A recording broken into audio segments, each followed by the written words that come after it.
La leyenda del pueblo que aparece y desaparece en la Patagonia.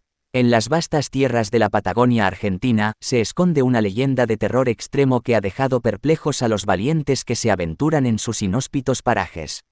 Esta es la historia del pueblo que aparece y desaparece, un relato que desafía las leyes de la realidad y despierta los miedos más profundos.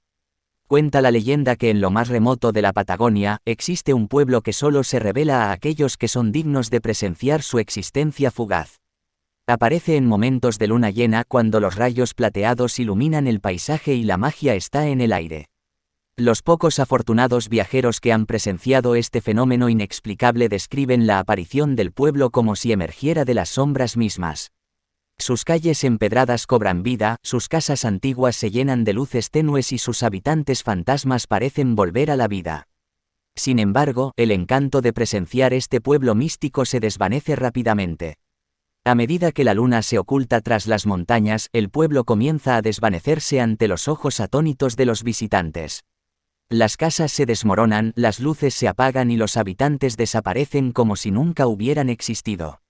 Aquellos que han intentado investigar más a fondo el misterio del pueblo que aparece y desaparece, se han visto envueltos en una pesadilla sin fin. Los valientes exploradores han relatado haber quedado atrapados en un bucle temporal, reviviendo una y otra vez la aparición y desaparición del pueblo, condenados a vagar sin rumbo por la Patagonia.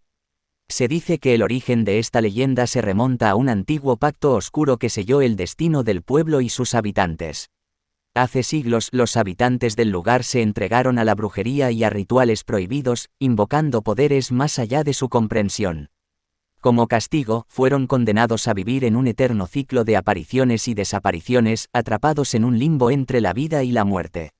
Aquellos que se aventuran a buscar el pueblo desaparecido en la Patagonia deben tener cuidado, pues los límites entre la realidad y la fantasía se desdibujan fácilmente. Los peligros acechan en cada esquina y la cordura se desvanece en las sombras de la noche. La leyenda del pueblo que aparece y desaparece en la Patagonia, nos recuerda que hay secretos oscuros y pactos nefastos que pueden condenar a una comunidad entera. Nos advierte que la curiosidad desmedida puede llevarnos a un destino indeseable y que hay lugares en el mundo que desafían nuestra comprensión de la realidad. Esta leyenda nos enseña que la magia y el terror pueden ir de la mano y que algunas puertas no deben ser abiertas, ya que pueden llevarnos a un abismo del cual no hay retorno.